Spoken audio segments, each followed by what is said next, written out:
Welcome back to Attitude F Results presented by Teamwork Online and now the Clubhouse.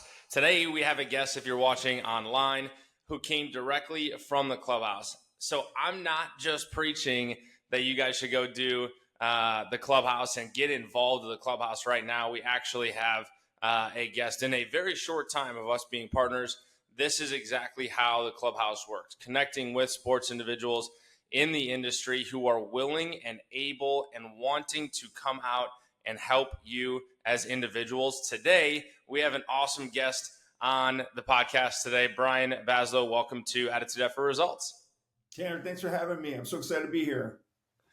Awesome. We're going to jump right in. We're talking about the Clubhouse, obviously a new partner of ours. Brian, that's where we connected in an original meeting that Hunter and I were on with about 15 to 20 sports leaders around the country, and you had reached out to me directly after that. Tell me a little bit about what the Clubhouse has done for you, what you are doing with the Clubhouse, and then why you originally reached out to us. Yeah, Tanner, great question. Listen, I've always been, I'm really coming as a fan of the Clubhouse more than anything else. I've followed the platform for a long time. I was friends with the original founder of the Clubhouse. And now the current caretakers of the Clubhouse, whether it's Luda Pauly or Kayla Lawson, I just love that group. And also, you know, a lot of the mentors and speakers on that platform are peers of mine and friends of mine in the business for a long time. So I'm a big fan of it, and I'm certainly glad that it connected me to you.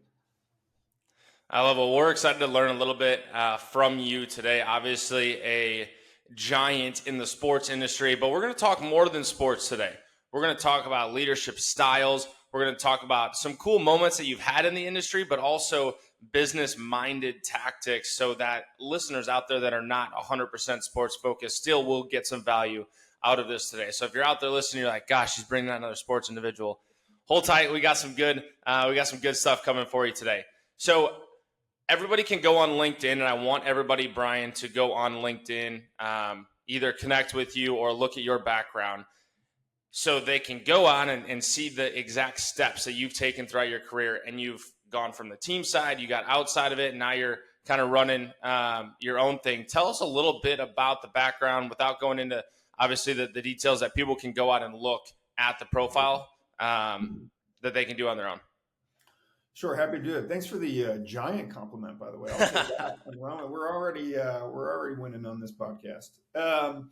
So yeah, I started with the Cleveland Cavaliers coming out of college. I went to an NBA job fair.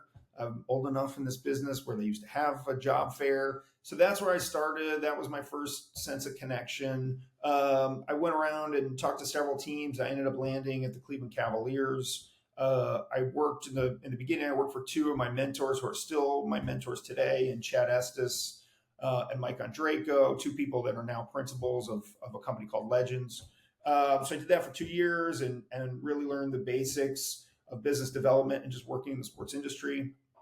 I worked at the then New Jersey Nets, but at that point the New Jersey Nets had been purchased by Bruce Ratner, and he had already had a plan to transition the team to Brooklyn, to build a new arena in Brooklyn and move the team there. So I worked there. I worked there for Brett Yormark, Fred Mangione, and Bruce Ratner, and several other much bigger giants in the industry, Tanner. So that was an incredible experience. And I'm sure, you can go, you feel free to ask me questions about my individual experience at all these stops.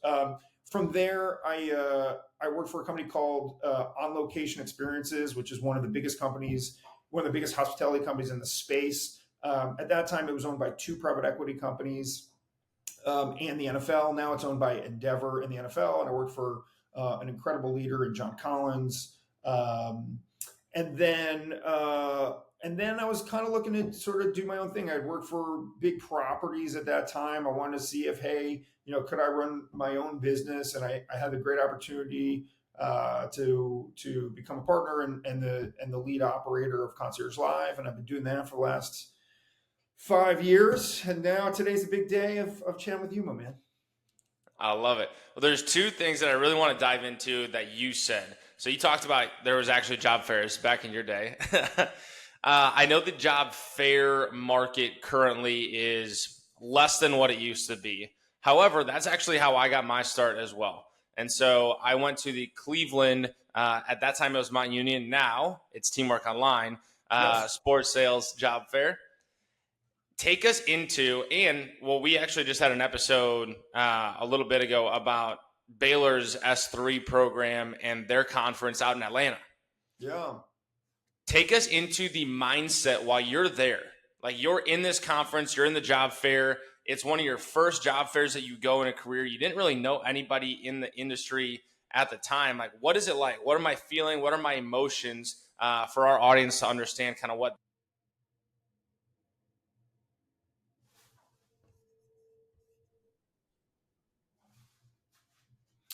Yeah.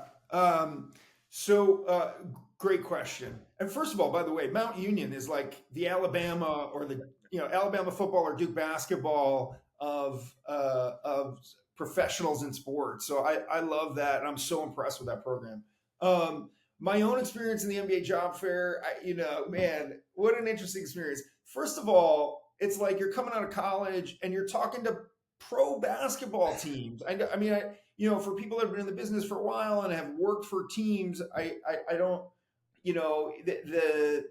the thought of that, you get kind of used to it. But coming out of college, being like, I'm just going to have an interview with the Phoenix Suns, you know what I mean? It's just such a profound thing. So I was really excited about it. I was really nervous. And also the transition from college to professional life, it's kind of your first time really like networking for real, and doing any sort of real professional interviewing. So I would say, there was a lot of anxiety. There was some nervousness there. My recommendation to any of the listeners are, in any of these sort of brand new situations, you're trying to do a couple of things, right? In the unknown, there's only two things you can do. One, and they kind of compete with each other. So you got to thread the needle. But one, hey, there's a lot of unknowns, so let me be prepared with all the controllables. Let me be as prepared as I possibly can. What am I going to say in a normal conversation? What are some of the message points that I want to get across, and what's going to be probably a short conversation with somebody I need more than they need me? And so that's that prep part I would really recommend. And then the other, though, is can't be too prepped, or else you come off as inauthentic and nervous. So I always took the tact of like, hey, man, you're freaking out. I realize, you're going on an interview with the Milwaukee Bucks and the Indiana Pacers, and that is like a dream that's going to happen in a week. What do you do? So it was be as prepared as I can, and then the next, and try to do that up to like a day or two beforehand, and then chill out, so that your presentation ends up being a combination of both. It ends up, hey, this person is really polished, but they're like an actual human being, and not like, memorize this human interaction, because that doesn't come off well either. I remember sitting down when I went to the job fair. Like you said, it is nerve-wracking as all get out. And I remember sitting down for lunch and finally like, I can breathe. There's nobody around me. I don't have any professional sports teams that I have to impress anymore. And I sit down and I start talking to the guy next to me. I'm like, oh, where are you from? Thinking he's in school. He's like, oh, I'm actually the manager for the LA Dodgers. I was like, oh my, here we go again. I got it. But it is an environment like that. But I think that was probably the best conversation I had that day, because I was so relaxed. Like you said, I wasn't uptight at all. Yeah, I love those, man. I look upon that really fondly. Honestly, that experience of going into the unknown, doing something, being in a professional setting with an asymmetrical situation where they've been in a professional environment for a long time and you haven't, it's actually a good primer for, you're kind of always laddering up. You're always in your career, inevitably to get to the next step, you're going to be in an unfamiliar situation with someone that is quite familiar with that situation. And it's, how do you sort of execute in that moment? Oftentimes is a tipping point, like, well, do you make it to the next level, or you kind of, or do you gotta work at it some more before you can do it? So it's a good experience. Honestly, the muscle memory of like the preparation is the best part of the experience. You talked about the unfamiliar experience and almost having to walk into that unfamiliar experience. You did that from seemingly one of the top levels of sports. So for those of you out here who are too lazy and don't want to go to LinkedIn, he was a CSO for the Brooklyn Nets after they moved and helped move the Nets to Brooklyn.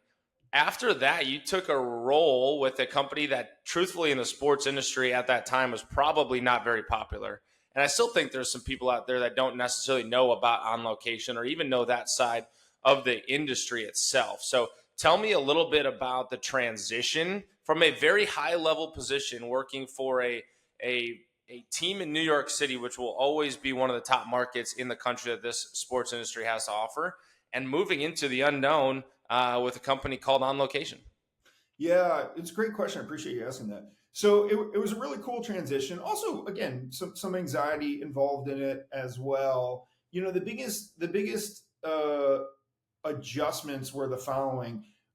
Working for a basketball team, working for an NBA team in the New York market is a big deal. Anything on the New York stage is a big deal. What I did not realize then that I realize now is, I don't know, 75% of my job was leading the business development team for the Super Bowl, for all the sort of NFL owned assets in the Super Bowl. And the audience for that and the customer profile for that business was international. And the customer profile was just so high up that sort of getting used to running a regional business versus a national and international business was a big adjustment, right? How do you set up your sort of prospecting infrastructure? How do you set up the actual, who do you hire? Where do you put them? How do you optimize, sort of that big a business? And the other big difference is, you went from a business that's probably more familiar to your audience. When you work for a team, there's a seasonality to it. You do a lot of work in the off season, trying to get ready and get all your customers sort of on board for what is a regular season. Then you make sure they're having a great experience, and then you work at renewing them. And there's a pattern to it, but there's also a lot of touch points in between. When you're working at On Location, is particularly when I worked on there, these are one-time big events. So you spend a year to put on an event for one weekend. And so the margin of error is so much small. The stakes of the event are so high and the margin of error is kind of small because, when you're working for a team, if you have a bad day, you have 40 other games to try to recover. You only have, a couple of events on this weekend of the Super Bowl. So that was an adjustment as well. But again, the older I get, Tanner, it's like leading up to these things, I'm always a little nervous of like, it's new. I have a high bar for myself as far as execution. And so there's a lot of unknowns. So there's some anxiety that comes into it every time after. And this includes Concierge Live probably more than anything. I'm so glad I did it. Because the older I get, the more removed I get from that job fair, I'm realizing it's all about the journey, man. And having a variety of experiences is such a cool, like, life journey. And that part I'm starting to appreciate more than anything. I've actually, I listened to another podcast episode that you were on. You actually, in that one, said that you wish you had more different experiences. Totally. Talk us through that, because I think right now our listeners, our college age and young professionals are like, I need to have 7 different internships in the marketing world, and because I need to build up my marketing platform for when I want to get a marketing job. My take on it, my personal opinion is do as many things as possible, because you might find something that you might do an internship one summer that you actually hate.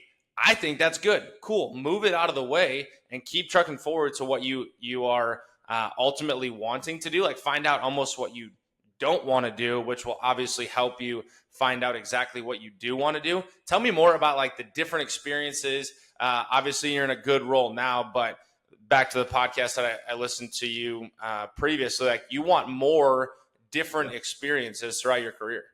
Yeah, it's something. And listen, man, I'm a young man.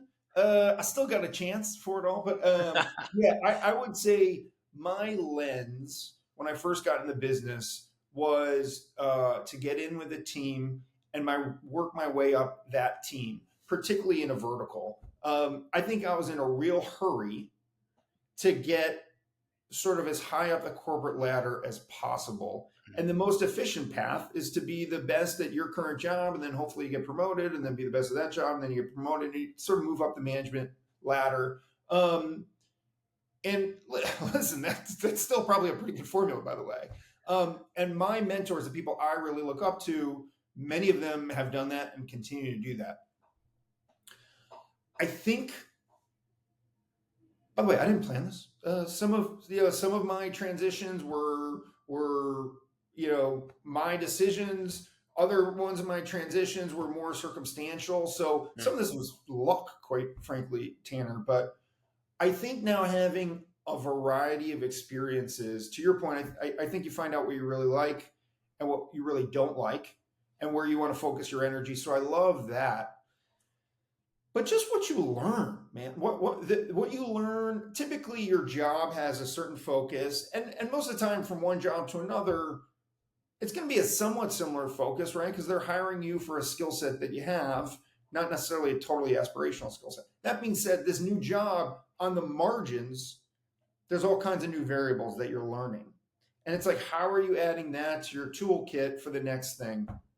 And both two ways. One is, just from an intellectual interest standpoint, I've really enjoyed learning on the margins of certain jobs. The job with at On Location, because it was owned by two private equity companies, you had a lot of exposure to sports-centric private equity companies, learning the real sort of financial components of the business, and learning how, and it was kind of early on, learning how big private equity can be in the space. Now, people coming out of college, I'm sure one of the avenues, as opposed to being like, hey, I want to be in inside sales for the Cavs. And some people, probably smarter than me, are going to be like, I just want to jump to private equity because it's so prominent now. But anyways, learning on the edges has been really cool. And then, beyond the intellectual interest, you just have such a bigger toolkit. The more, the later you go on in your career, people are looking for a wider spectrum of a skill set. In the beginning, do you have the basics of making, business development outreach? Do you have the basics of marketing? Do you have the basics of PR? Are you a good accountant? Those are like sort of the basics, down the middle. The higher you get up, they're looking for a wider skill set and some real experience behind it. And the only way you really get it is by switching jobs.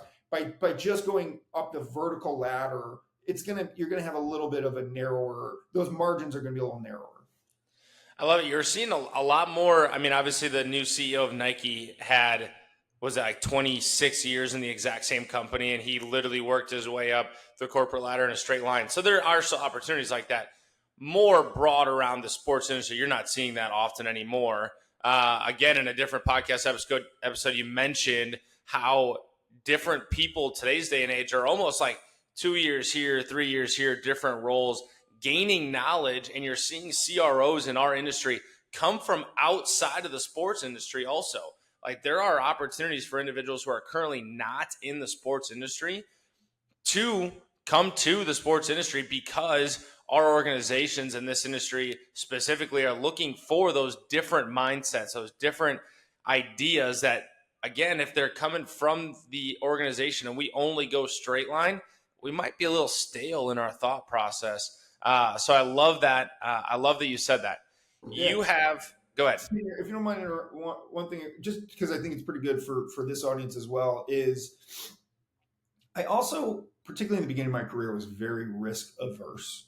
I'm always looking to like, hey, where's the opportunity, but where's the opportunity that's most familiar? I would really encourage this audience, like, it's much easier earlier in your career. Do the scary stuff. Go to the unknown. Give it a shot. Learn more things. Build a wider base early. There's much more margin of error than you think if it goes wrong or you don't really like it. But do it early, and I think that will inform you where you want to go later on. I think just in general, you get older, you get a family, whatever, you get a little bit more nervous to take risks for like good reason. When you're younger, go for it, whatever. There's very limited downside to just taking a shot.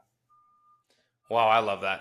I absolutely, that might have been one of the best pieces of information that we've heard from a guest on this podcast. So I appreciate you saying that. I want to flip into your coolest moment in the sports industry. Again, I would like others to go listen to you again on other podcasts.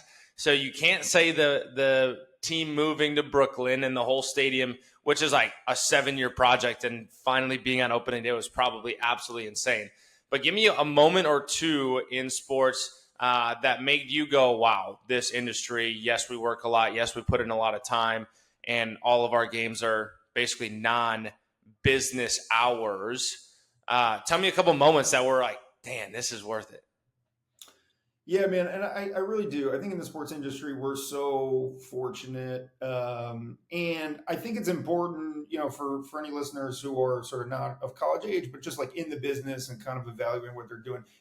People take it for granted the later you get on, and do not take it for granted. It is cool what we do. There's a lot of insurance sales jobs out there. You know what I mean? Like, don't be too cool for these sports gigs, even if you've been in it for a while. Listen, you're stealing my best one because my go-to is the Open at Barclays Center, and you're right. The tale of building that building to finally have that big Jay-Z concert.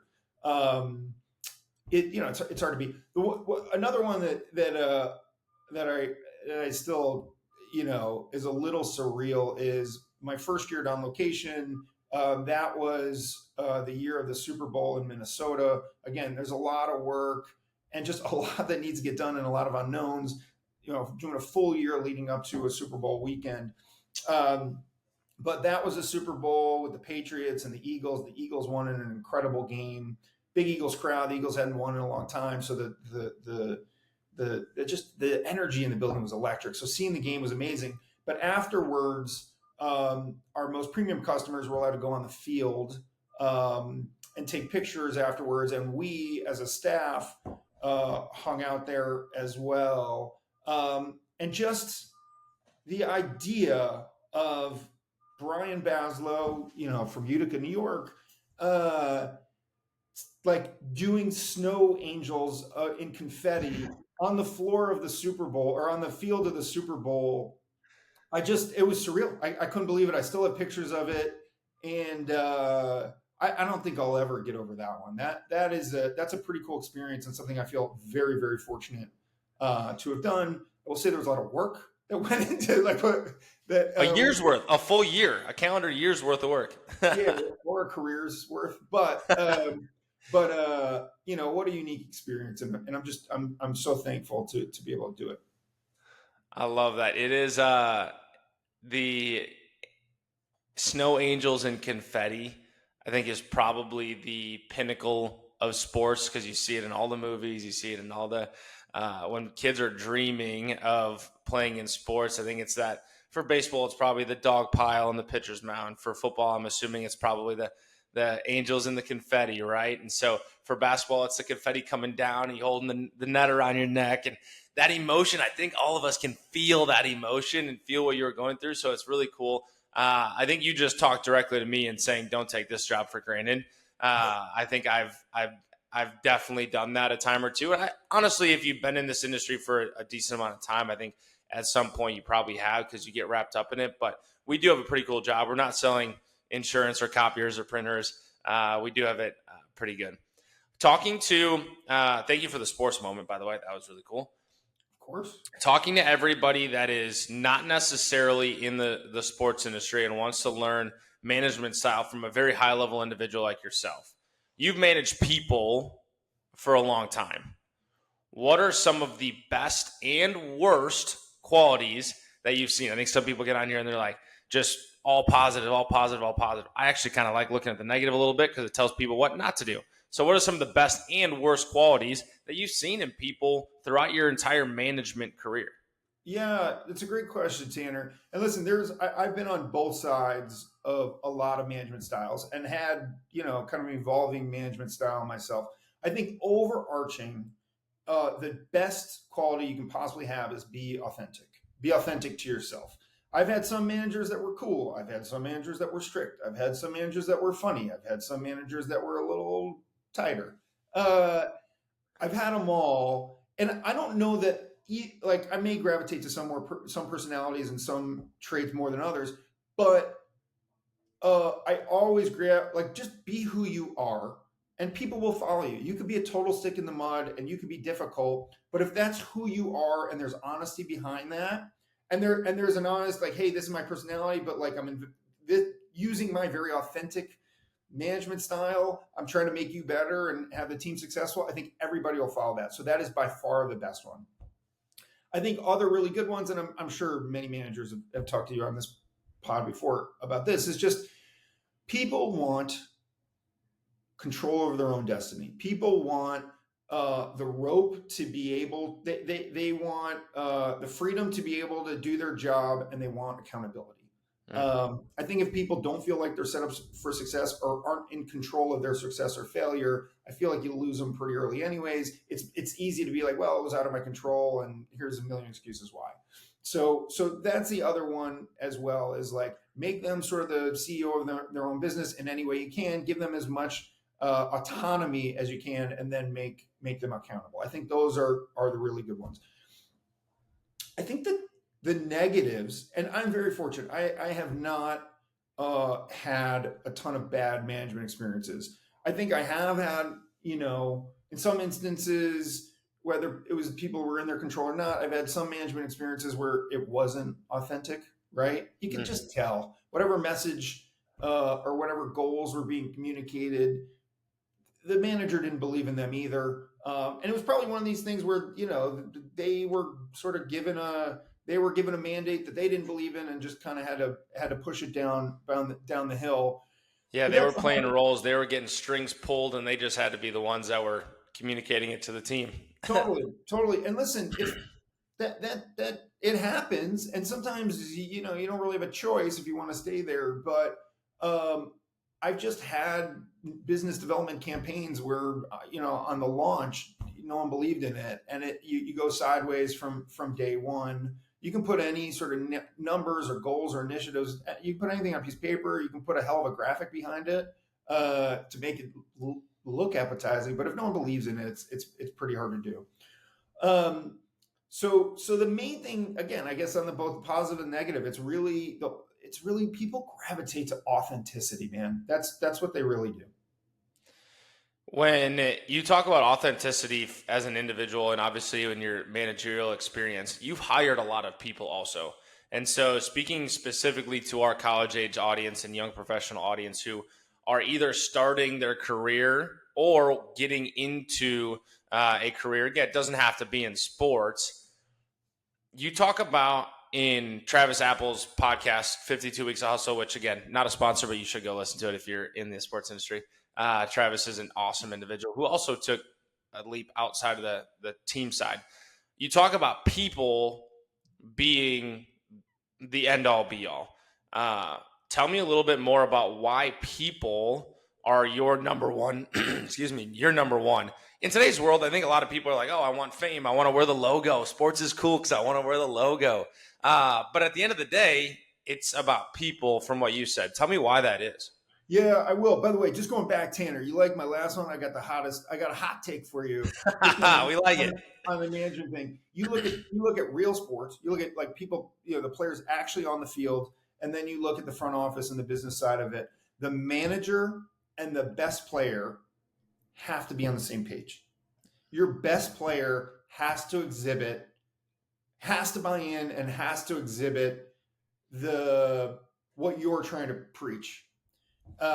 If there's a disconnect there, the rest of the team's not going to fall in line. Your most successful person has to show that, hey, he or she listened to the coach and they had success from it.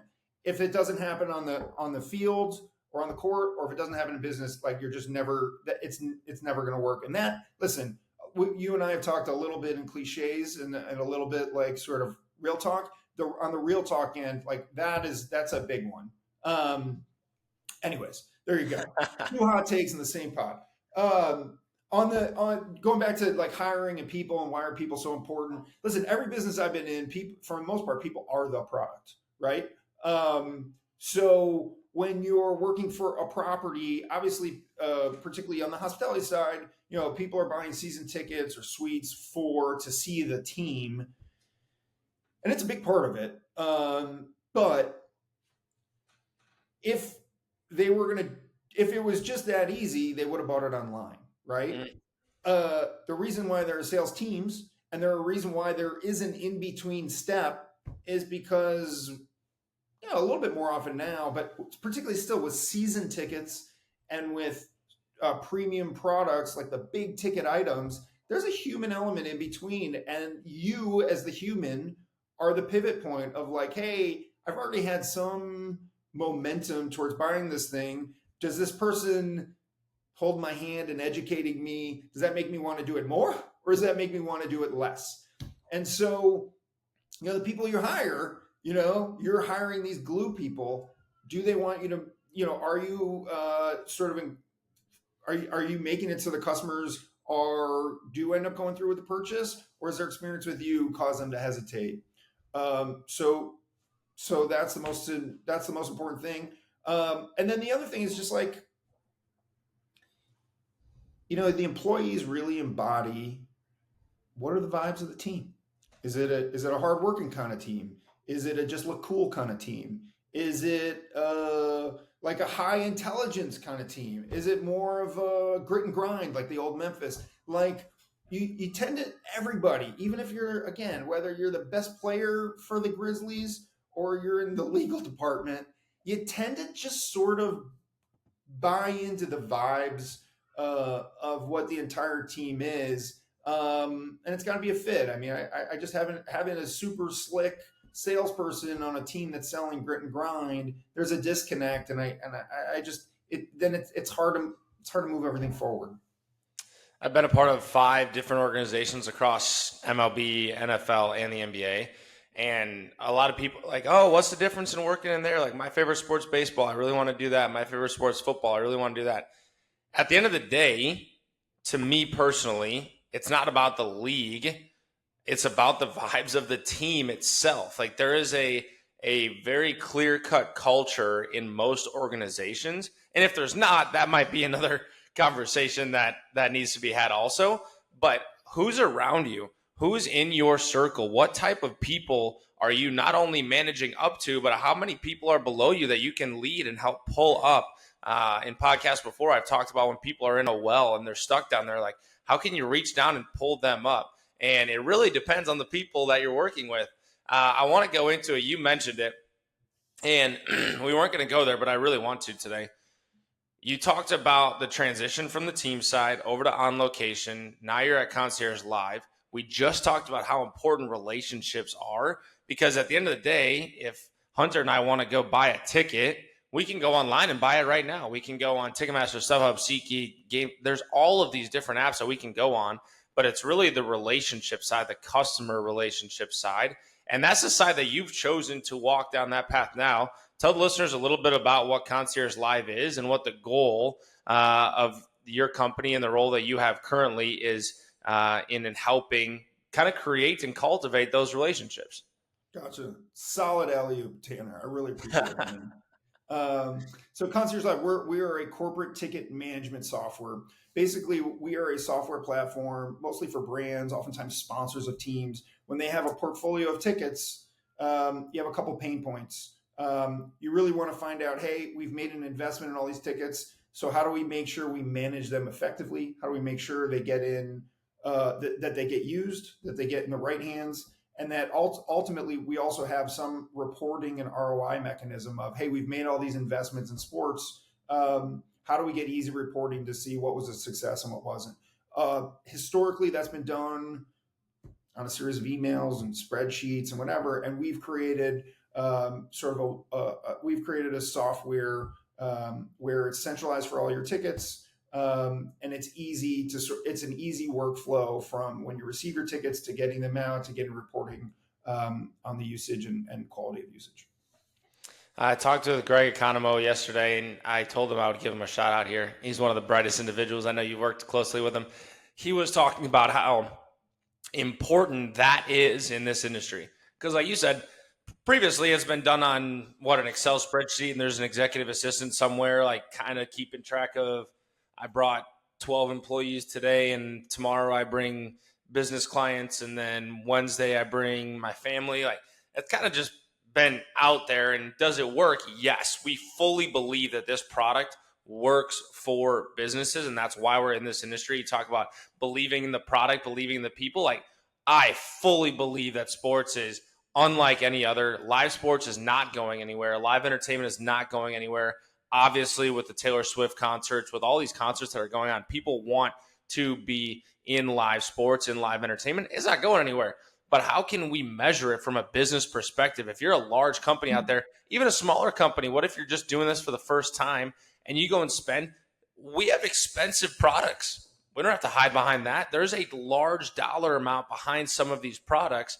How are you able to quantify who you're bringing out? Is me spending $100,000 actually making me 1.2 million? I don't know.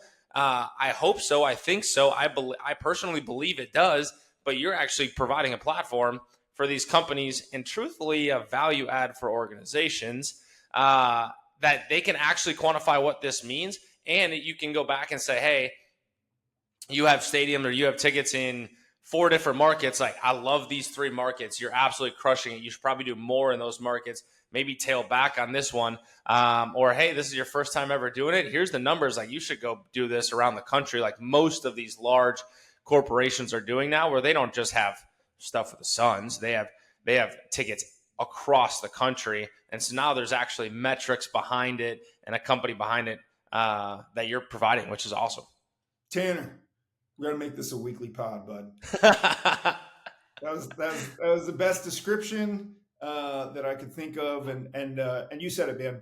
I really appreciate all the energy you brought, and again, this was probably I talked a lot earlier about, hey, take a risk, go in the unknown. You got to check it out. This was, in my career, this was the biggest sort of unknown, and having now sort of operated this company for 5 years, I got to tell you, man, the volume of companies that are looking for a product like this, the volume of the companies that have gone from like, listen, we used to go anecdotally, like we spent this, and then, Bob said that because he took him to a Suns game, he renewed the account. You know what I mean? That used to encapsulate like the measurement on this thing. People want precise measurement, and people want an efficient tool to be able to say, hey, these sports products are great, but they are expensive. Are we getting a return on that? And that's where Concierge Live comes in.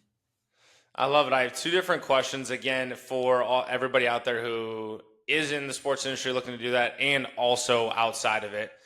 You've held a couple great titles in your career. Everybody's chasing titles these days.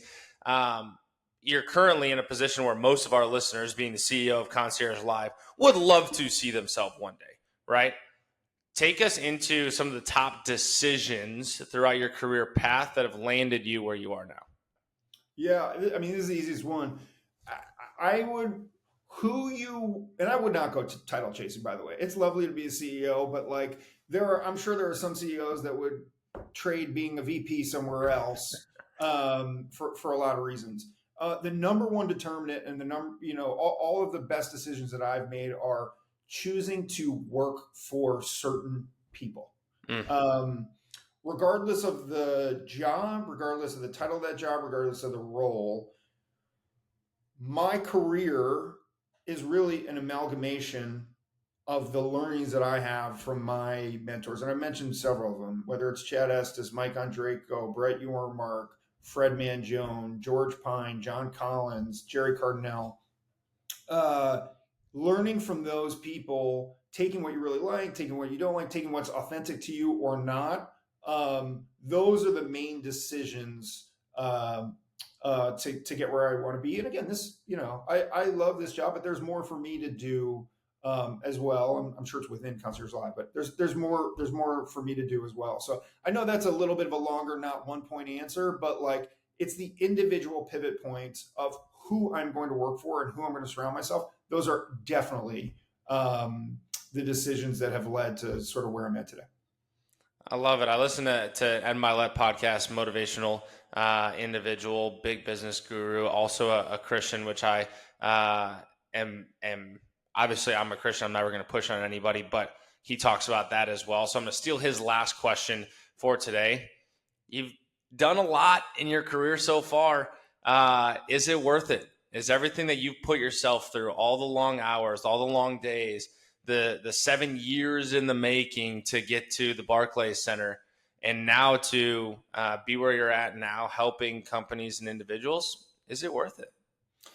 It totally is. It is so fulfilling. It is so fulfilling that it's 100% worth it. To give a longer answer to that, Tanner, two things. You don't know which inputs are worth it always, so you kind of got to do them all because your North Star is sort of the end result, and you don't exactly know which ones are. So you kind of got to do it all. And then lastly, it's 100% worth it, Tanner. But I used to think early on it is specific results that like are, hey, that you can measure, hey, was this a win or was it a loss? Particularly when talking to younger people, the older I get, the more it's about the journey and it's about the collection of experiences. If you work hard, if you're talented, you will make money. You will build that ego with cool jobs. It'll happen.